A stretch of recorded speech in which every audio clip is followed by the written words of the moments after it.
ಚೆನ್ನಾಗಿದೆ. ಚೆನ್ನಾಗಿದೆ.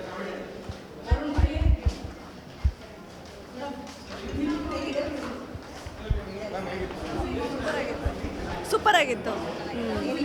ಕಾಮಿಡಿ ತುಂಬ ಇಷ್ಟ ಆಯಿತು. ಸೂಪರ್ ಆಗಿದೆ. ತುಂಬ ಚೆನ್ನಾಗಿದೆ, ತುಂಬ ಚೆನ್ನಾಗಿದೆ. ಎಂಜಾಯ್. Good movie. ಚೆನ್ನಾಗಿತ್ತು. ತುಂಬ ಕಾಮಿಡಿ ಆಗಿದೆ. ಚೆನ್ನಾಗಿದೆ. ಫುಲ್ ಸೈಕಿದೆ. ಚೆನ್ನಾಗಿತ್ತು. ಚೆನ್ನಾಗಿತ್ತು, ತುಂಬ ಚೆನ್ನಾಗಿತ್ತು.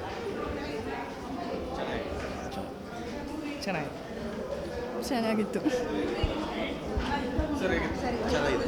ಚೆನ್ನಾಗಿದೆ.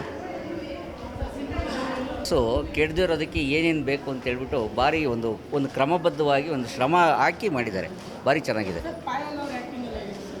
ಎಲ್ಲರಿಗೂ ಚೆನ್ನಾಗಿದೆ.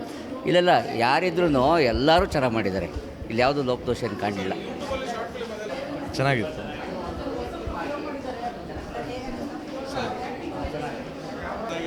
ಚೆನ್ನಾಗಿತ್ತು. ತುಂಬ ಇಷ್ಟ. ಕಾಮಿಡಿ ಚೆನ್ನಾಗಿದೆ. ಲಾಸ್ಟಲ್ಲೊಂದು ಲೈಫ್ದು ಲೆಸನ್ ಇದೆಯಲ್ಲ, ಅದು ಚೆನ್ನಾಗಿದೆ. ತುಂಬ ಚೆನ್ನಾಗಿತ್ತು movie. Super movie. Super jokes movie. ತುಂಬ ಚೆನ್ನಾಗಿ. All the best to the team. Super movie. ಚೆನ್ನಾಗಿದೆ ಮೇಡಮ್. ತುಂಬ ಚೆನ್ನಾಗಿದೆ ಮೂವಿ. ಇನ್ನೂ ಒಂದು ಟೈಮ್ ನೋಡ್ಬೋದು. ಚೆನ್ನಾಗಿದೆ ಮೇಡಮ್. ಡಮಾಲ್ ಡಿಮಿಲ್ ಡಕ್ಕ ಪಿಕ್ಚರ್ ಇಟ್ಟಾಗ ಪಕ್ಕ. ಸೂಪರ್ ಆಗಿದೆ ಮೂವಿ. ಚೆನ್ನಾಗಿದೆ. First class. ಚೆನ್ನಾಗಿತ್ತು. ತುಂಬ ಚೆನ್ನಾಗಿತ್ತು. ತುಂಬ ಚೆನ್ನಾಗಿ ಆ್ಯಕ್ಟಿಂಗ್ ಮಾಡಿದ್ದಾರೆ. ಮಕ್ಕಳನ್ನ ಯಾವ ರೀತಿ ಬೆಳೆಸ್ಬೇಕು ಅನ್ನೋದನ್ನು ಸ್ವಲ್ಪ ಚೆನ್ನಾಗಿ ತೋರಿಸ್ಕೊಟ್ಟಿದೆ. ಚೆನ್ನಾಗಿದೆ. ವೆರಿ ಇನ್ಸ್ಪಿರೇಷನ್ ಇದೆ. ಸೊ ಇವತ್ತು ಜನತೆಗೆ ಬೇಕಾಗಿರೋವಂಥ ಮೋಟಿವೇಶನ್ ಇದೆ ಸರ್. ನಾವು ಅವ್ರದ್ದು ಯೂಟ್ಯೂಬ್ ಚಾನಲ್ಲು ಇದು ಎಲ್ಲ ಕೂಡ ಫಾಲೋ ಮಾಡ್ತಾ ಇದ್ವಿ. ತುಂಬ ಚೆನ್ನಾಗಿ ಬರ್ತಿದೆ. So all the best for the new team. ಇನ್ನೂ ಒಳ್ಳೆ ಕಾನ್ಸೆಪ್ಟ್ಸ್ ಬರಲಿ ಅಂತ ಹೇಳ್ತೀನಿ sir. Thank you so much. Thank you ಅಂತಲೇ ಹೇಳ್ತೀನಿ. ಆ್ಯಕ್ಚುಲಿ ಎಂಡಿಂಗ್ ಸೀನಲ್ಲಿ ಹಾಸ್ಪಿಟಲ್ ಕೊಡಬೇಕಿರ್ಬೋದು, ಇಲ್ಲ ತಂದೆ ತಾಯಿ ಮಕ್ಕಳಿಗೆ ಯಾವ ಥರ ಅವರ ಫ್ಯಾಮಿಲಿಯಲ್ಲಿ ಎಷ್ಟು ಟೈಮ್ ಕೊಡ್ತಾರೆ, ಮಕ್ಕಳ ಭವಿಷ್ಯದ ಬಗ್ಗೆ ಎಷ್ಟು ಯೋಚನೆ ಮಾಡ್ತಾರೆ ಅನ್ನೋದು ಸಬ್ಜೆಕ್ಟ್ ಚೆನ್ನಾಗಿದೆ. ಫೈನಲ್ ಮೆಸೇಜ್ ಚೆನ್ನಾಗಿದೆ ಅಷ್ಟೇ. ಹಾಂ, ಇಲ್ಲ ಯೂಟ್ಯೂಬರ್ಸ್ ಮೂವಿ ಮಾಡಬಾರ್ದು ಅಂತ ಏನಿಲ್ಲ. ಟ್ಯಾಲೆಂಟ್ ಇರೋರು ಯಾರು ಬೇಕಾದರೂ ಮಾಡ್ಬೋದು.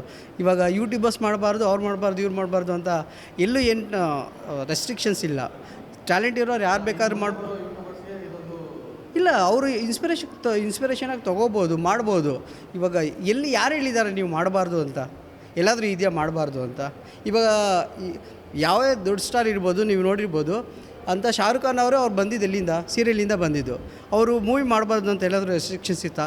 ಅಲ್ಲಿ ರೆಸ್ಟ್ರಿಕ್ಷನ್ಸ್ ಇದ್ದರೆ ಅವ್ರು ಬರ್ತಾಯಿದ್ರು ಇಲ್ಲಿಗೆ. ಸೊ ಆ ಥರ ಯಾರಿಗೂ ಯಾವುದೂ ರೆಸ್ಟ್ರಿಕ್ಷನ್ಸ್ ಇರಬಾರ್ದು. ಹಾಂ, ಖಂಡಿತ ಆಗುತ್ತೆ. ಕಂಟೆಂಟ್ ಕ್ರಿಯೇಟರ್ಸ್ಗೆ ಮೋಟಿವೇಶನ್ ಆಗಲೇಬೇಕು. ಆಗುವಂಥ ಮೂವಿ ಕೂಡ ಇದೆ. ನೋಡಬೇಕು ಈಗ. ಯಾಕೆಂದರೆ ನಾನು ಇಂಟರ್ವ್ಯೂಲ್ಲಿ ಕೂಡ ಹೇಳಿದ್ದೀನಿ, ಈಗ 2-3 ವೀಕ್ಸ್ವರೆಗೂ ಗೊತ್ತಾಗಲ್ಲ. ಯಾಕೆಂದರೆ ಇವಾಗ ನೀವು ಯೂಟ್ಯೂಬರ್ಸ್ ಇರ್ಬೋದು, ಎಲ್ಲಿ ಸೋಷಿಯಲ್ ಮೀಡಿಯಲ್ಲಿ ಆಗೋಕ್ಕಿಂತ ಜನಗಳಿಗೆ ಬಾಯಿಂದ ಬಾಯಿಗೆ ಹೋದರೆ ಕೂಡ ಅದು ನೀವು ಮುಂಗಾರು ಮಳೆ ಇರ್ಬೋದು, ಯಾವುದೇ ಮೂವಿಗಳು ನೋಡ್ಬೋದು. ಅದು ಲೇಟ್ ಆಗಿಯೇ ಅದು ಯಾವ ರೀತಿ ಅಂದರೆ ಬಾಯಿಂದ ಬಾಯಿಗೆ ಹೋಗಬೇಕು. ಆವಾಗಲೇ ಕೂಡ ಅದು ಸಕ್ಸಸ್ ಏನು ಅಂತ ಗೊತ್ತಾಗುತ್ತೆ ನಿಮಗೆ. 1-2-3 ವೀಕ್ಸಲ್ಲಿ ಗೊತ್ತಾಗುತ್ತೆ ಏನು ಅಂತ ಅದ್ರ ಬಗ್ಗೆ. ಓಕೆ, ಹಾಂ, ಓಕೆ. ಅಲ್ಲ, ಥಿಯೇಟ್ರಲ್ಲಿ ನಾನು ಅದೇ ಹೇಳಿದ್ದು. ಇವಾಗ ನೀವು ಹೋಗ್ಬೋದು, ಇದು ವಿಡಿಯೋ ಇಲ್ಲಿ ನೀವು ಪ್ಲೇ ಮಾಡ್ಬೋದು. ಬಟ್ ಜನಗಳಿಗೆ ಹೋದಾಗಲೇ ಅದು ಗೊತ್ತಾಗೋದು. ನಾನು ಹೋಗ್ತೀನಿ, ಫ್ರೆಂಡ್ಗೆ ಹೇಳ್ತೀನಿ, ಇಲ್ಲ ಪಕ್ಕದ ಮನೆಗೆ ಹೇಳ್ತೀನಿ, ಅವ್ರು ಬರ್ತಾರೆ, ನೋಡ್ತಾರೆ. ಅವ್ರು ನೋಡಿ ಇವಾಗ ಎಲ್ಲ ಮೂವೀಸ್ಗಳೆಲ್ಲ ನಿಮಗೆ 2-3 ವೀಕ್ಸ್ ಆದಮೇಲೆ ಯಾವುದೋ ಹಿಟ್ಟಾಗಿದೆ, ಅದೆಲ್ಲ ನೀವು ಇದೇ ರೀತಿ ಆಗಿರೋದಲ್ವ. ಸೊ ಆ ಒಂದು ಹೋಪ್ಸ್ ಇದೆ. ಕಂಟೆಂಟ್ ಚೆನ್ನಾಗಿರೋದ್ರಿಂದ ಮೂವಿ ಹೋಗುತ್ತೆ ಅಂತ ನನಗೆ ಭರವಸೆ ಇದೆ.